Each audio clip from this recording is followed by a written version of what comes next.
Now I hope you have a much better idea about ERPNext. Now maybe you want to implement, you want to go forward, or you want to have a POC. So let's take a look of what makes ERP implementation a success. But before we look at the success, let's have a look at how ERPs can fail also. The first thing is that if it is too difficult for the users to understand and therefore to use, your staff they get frustrated, or they don't know what to do. They're either not going to tell you that, I don't want to use it. They will try to find other ways. I've been with so many customers where in addition of their ERPs, they're actually still using Excel, they're using notepads, they're using sticky notes. Why are you using all that stuff? So that happens a lot with traditional ERP. And then sometimes your ERP, you implemented it many years ago, but it was not an agile ERP. It was not something that can evolve as your organizational needs change. For example, even basic stuff like, you used to have payroll systems where even the slightest formula you couldn't change. You had to get back to the supplier and ask them, this year the TDS value has increased, or this year the NSF value has changed. Then they will tell you a change request, etc. So this is just one example. And of course, with time it becomes more frustrating. You start adding more stuff. So what some of our leads we see have done is that in addition to their main ERPs, they started to look for a second ERP or a third ERP or a custom application that actually they would implement with a different supplier and try to integrate it, or even at the end of the month they would do a reconciliation. And the pain that comes with multiple systems if they don't talk to each other. And then licenses, and then the cost. So if you are lucky or unlucky to get stuck with an Oracle EBS implementation, it's a few thousands, or at least $1,000 every year for every user that you have. So that's become unsustainable. Maybe when you implemented the ERPs a few years ago, you had, 100 users, and today you're having 150, so 200. The more it goes, the more you have to spend on the licensing. Even if the cost can be justified by you, it can sometimes be difficult to justify that to your management. Imagine every year having to go to them and tell them, the costs have increased. They will tell you why. Do we have more staff now? Do we have any breakdown? You say, no, it's just the license that increased because we have to. So you didn't tell me that I have to factor this in my employee costs, not for them. And of course, maintenance. So the bigger the ERPs, a lot of these, legacy ERPs, and even some of the newer ones from the larger vendors, they can be quite difficult to maintain. Like one main reason is that they often, have closed sources. Even if SAP tells you can add new functionalities, you can write scripts, etc. Even Microsoft will tell you that. In the end, you will never reach that 100% customization that you will get with, an ERP like ERPNext. So in the end, all these factors, when they pile up, it becomes quite difficult for you. I know I've spoken to a lot of you, and I know some of you already have been through these issues. And you have other people who confirm, who we've talked in the past few weeks, and they've mentioned similar problems as well. So what does it take apart from not having these issues? It takes more than this. First, before you even venture into getting a new ERP for your organization, you need to have clearly defined processes. So all that needs to be documented. Don't assume that is there in every organization. I've been with clients doing over $1 billion rupees in turnover, still not having any documented processes. There was one situation of one client where it failed, where when we started the project, there were 5 line managers. It's 10 modules in that property development and construction industry, and so in 2 months after we collected the requirements, started implementing, the warehouse manager quit, the HR manager quit, and in another 2 months in the implementation, the new warehouse manager quit also. So after 4 months, we ended up they had changed 5, line managers and no documented processes. So the first one had a army background. So when he came, he was working in a particular way. The second one was working in another way. And when after 6 months, because that was a big project, when you deliver the project and you show the customer and you happen, now the IT manager is gone. So they take up a consulting, one of the big 4 consulting firms. And that firm tells you, but you have not done your job. This is not how the company works. Now that's one possible. Now, other organization, the issue that you have is as and when the implementation starts and grows, they find that this can be done a different way. So they change it. So just imagine if you're having a house built, and after the contractor has built the first floor, and you tell him, no, I need the new garage for my car, right under the first floor that you've built. And you tell him no, and they will tell you, no, if you want to add the garage now, so there will be cost because I need to bring down what I've already been done and bring it up again. So that can be a cause for delays in the ERPs. So that's what we always recommend client, and we kind of insist that, do you have your processes ready? If you don't have it ready, we will recommend you to a consultant. Do that first, only then you embark on your ERP project. The other one are pretty easy to understand. The ERP must meet your needs. You cannot have an ERP that's not meeting your core needs. Of course, you need to find a balance between what you want to digitize and what you want to still, nice to have. That's why we work with the client to know what's the high priority, what's the essential things, and what's the desirable items. Otherwise, you can go out of budget or out of scope. Thirdly, the employees must use it.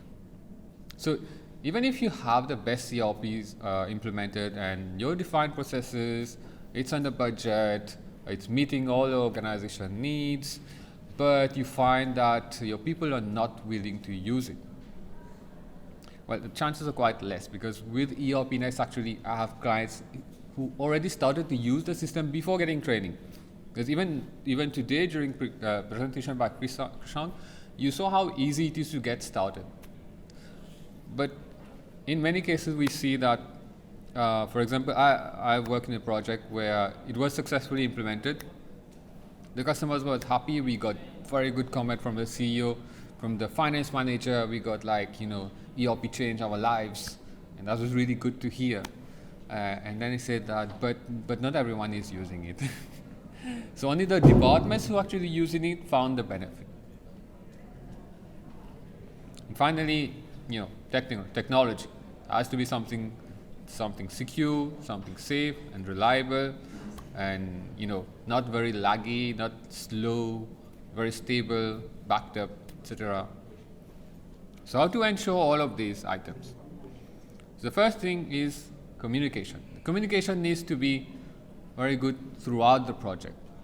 You need to really learn what the customer objectives are, what the pain points are, and to communicate clearly what the requirements are. You can say that it's a no-brainer. Communication works everywhere. It's an essential in every job you do. But we've seen projects where sometimes you forget to communicate properly, or you don't establish a way how to give a document. Just imagine, let's say, for example, every time you do a meeting and we are actually showing you how the project, how the progress is going forward, and you send an email here, you send a WhatsApp message there, and you give me a call there, and you got all the feedback, and your colleague also calls me back, how to put all this together. Now, if the information is coming from all the sources and there's no way to track, there's no established way to track, what's the latest decision that was made here, what's really important. That's a pure example of how a project can go overboard. And you need to have a good team. Now you've seen, I don't need to talk more about this. Customer commitment. So of course, higher management, this is known. Everywhere you read, what makes a success, you'll find that management commitment. What does that mean? That means that once you put the ERP in place, you have to ensure that people are using it. So that comes from the top. It's best done like the officer in charge, the CEO says to their line managers, you absolutely need to use it and make your staff use it. If you have that kind of commitment, the risks are far less. But if you say that, okay, IT is going to drive it, the IT manager is, now lobbying every department, I want you to use the ERP, let's go to use the ERP. That can also work depending on where you are. But it works even better if it comes from the top. So how we work, it was a process. It's a bit similar to the usual process, except that we do something a few more. Like we have a CRP when we do the SRS, and once there are two different things when implementing ERPNext. There's one thing that we call the configuration, and there's one part called development. So what we've seen so far is how part of the configuration is done. Even you can customize, you can load the data, etc. So these things will happen, quality assurance, and after you've delivered that, there's support, warranty, if you've taken that, etc. So even before we start the project, we would actually work with you to do a proof of concept. We show you something relevant to your business case, and only then that we define the high-level requirements, and then only you commit with us. And once this project has started, it's a collaborative process, of course. We would come with industry best practices based on the 400 implementations and what's working there. And we'll give you predefined templates. So predefined templates is something that really saves you time. Traditionally, when you go into software, when someone is collecting requirements, you would start, okay, tell us how you work. Or if you have your processes, which is all right, ask, okay, give us your processes, let's go through them, and let's write it out of the blue. It's not structured, not at all. So we do it in a kind of a structured way, which we've got feedback that works very well.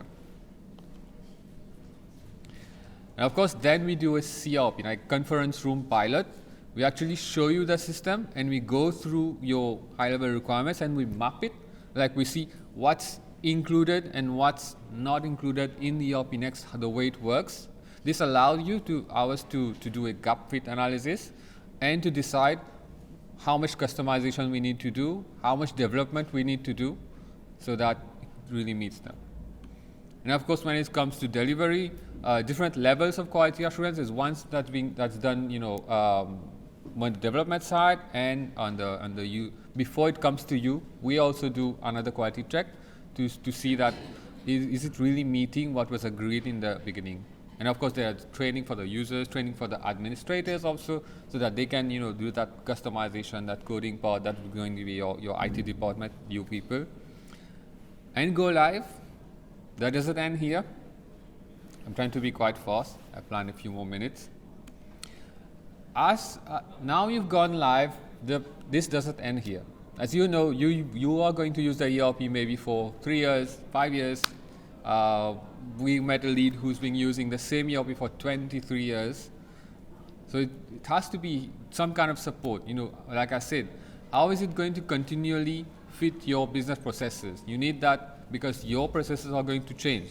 So we're going to be here initially to ensure that everyone is using it in the post-go live support. There's a warranty if you take the enterprise plan by Frappe that ensures that apart from having a relationship manager for your project from Frappe themselves, they have a warranty also, so that if you find any bugs that cannot be fixed by us, so they take a commitment within a certain period of time, which is far faster than the others, and different levels of support. The first line of support is going to be the IT people, then nVisionIT here locally, and then IndicTrans, there. Of course, Frappe is always here. So our engagement, why we have 3 companies, is like this is how we work together. So the project management is done by nVisionIT here. We are close to you. We understand the culture, the language, the business environment, because we've seen that in some organization, people talk multiple languages. So we ensure that the smooth project goes on. As for the sales, for the demos, the SRS, the CLPs, these are done jointly initially, in the first part, so that both of us have an understanding. As for the configuration and the development, that's done mainly by IndicTrans. So that's kind of the expertise, and that builds the experience that they have. Now, once they've delivered the job, we don't just show you, we go through it again. Because in any software project, when it comes to the customer we have, I want this here, I want this there. So we do that before it comes to you to ensure that the quality that's coming to you is, near 100%.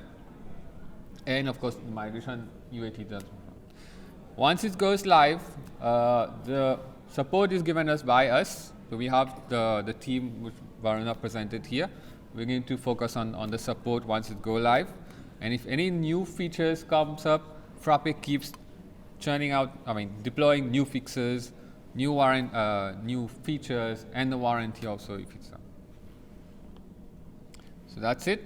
The way forward, you can book a demo or proof of concept with us. You also find our contacts already. So I want to thank you on behalf of Frappe, IndicTrans and nVisionIT for being able to come. And I also want to thank those who have been following the live streaming. We have 20 people, some from South Africa, some from India, who have been following it. Thank you.